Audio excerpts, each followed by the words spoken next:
नमस्कार, news India देख रहे हैं आप। मैं हूं कुंदन जमैर। प्रधानमंत्री नरेंद्र मोदी के रेवड़ी कल्चर वाले बयान के बाद आम आदमी पार्टी और बीजेपी के बीच जबरदस्त जुबानी जंग चल रही है।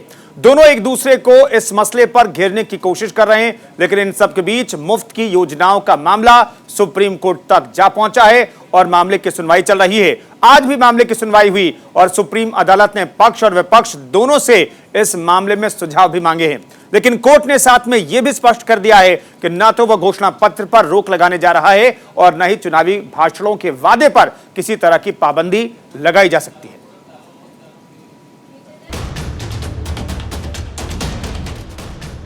नेता चुनावी रैलियां करें और इन रैलियों में जनता से लुभावने वादे न करें, ये भला कैसे हो सकता है।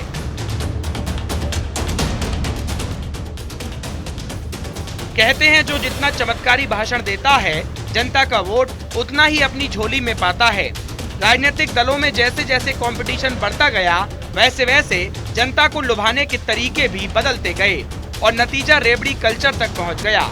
लेकिन सबसे खास बात यह है कि यहाँ जितने दल हैं, उतने किस्म की रेवड़ी, और इसी रेवड़ी की लड़ाई अब सुप्रीम कोर्ट तक पहुँच गई, जहाँ कोर्ट ने बुधवार को सवाल किया कि ये रेवड़ी कल्चर क्या है। कोर्ट का ये सवाल सभी राजनीतिक दलों से है। कोर्ट ने राजनीतिक दलों से इसके बारे में सुझाव भी मांगे। आज मुफ्तखोरी के मामले में सुप्रीम कोर्ट में सुनवाई थी।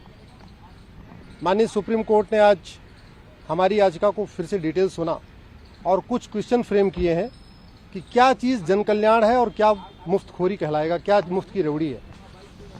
सुप्रीम कोर्ट ने पूछा है कि सभी पार्टियां ये बताएं कि जन कल्याण और फ्रीबीज के बीच में डिफरेंस कैसे किया जाए, और इसी बात पे सेशन उन्होंने मांगा है शनिवार तक।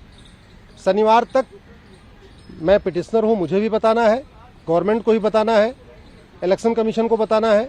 इसके अलावा और भी जो 2-3 पॉलिटिकल पार्टी आई हैं, कांग्रेस आई है, आम आदमी पार्टी आई है, डीएमके आई है, उनको भी सैटरडे तक यही बताना है कि डिफरेंस कैसे किया जाए, मुफ्तखोरी क्या है, मुफ्त की रेवड़ी क्या है और वास्तव में जन कल्याण क्या है। आपको बता दें कि बुधवार को सुप्रीम कोर्ट ने चुनावों में फ्री बीज, मुफ्तखोरी या रेवड़ी कल्चर पर रोक लगाने वाली याचिका पर सुनवाई की, सभी पक्षों का तर्क सुना और उनसे सुझाव मांगे।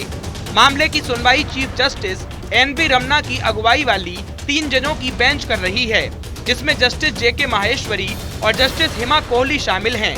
कोर्ट ने कहा कि वैध वादा क्या है, क्या फ्री बीज है और क्या वो कल्याणकारी राज्य के लिए ठीक है, इसे स्पष्ट करने की जरूरत है।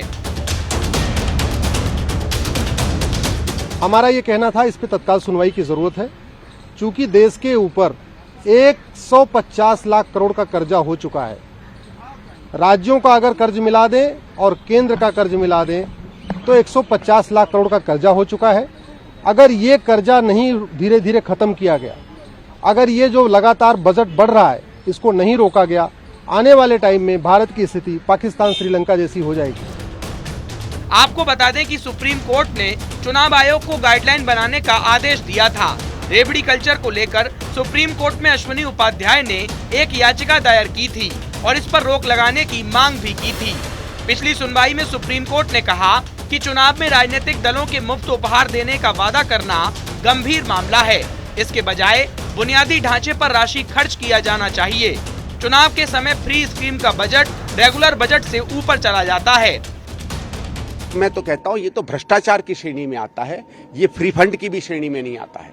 और अगर सैलिन कहते हैं कि हमारे यहाँ टीवी बांटने की प्रथा है, तो मेरे हिसाब से गलत है। आप बांटिए, कोई दिक्कत नहीं है, पर मेरा ये कहना है कि मैं सरकारी खजाने से पैसा निकाल के टीवी बांटूं या मुख्यमंत्री बनने के बाद सरकारी खजाने से टीवी बांटूं, दोनों अपने आप में गलत बातें हैं।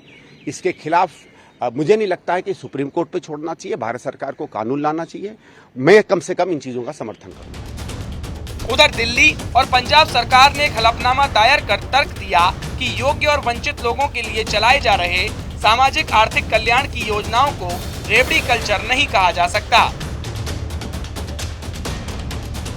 दिल्ली और पंजाब की सरकारों ने ये भी आरोप लगाया कि याचिकाकर्ता कानूनी तरीके से एक राजनीतिक एजेंडा हासिल करने की कोशिश कर रहे हैं।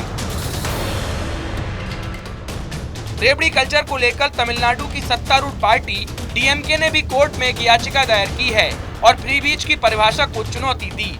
डीएमके ने यह भी तर्क दिया है कि वंचितों के लिए शुरू किए गए स्कीम को फ्री बीज नहीं कहा जा सकता। पूरे मामले पर अब सोमवार को सुनवाई होगी, लेकिन बुधवार को चीफ जस्टिस ने ये टिप्पणी की कि ऐसा नहीं माना जा सकता कि पार्टियां केवल वादों के भरोसे ही चुनाव जीतती हैं। कुछ लोग वादे पूरे भी करते हैं, इसके बावजूद दोबारा नहीं चुने जाते। कोर्ट ने इस दौरान मनरेगा जैसी योजनाओं को लेकर भी टिप्पणी की है कि ऐसी योजनाएं जीने की गरिमा प्रदान करती हैं।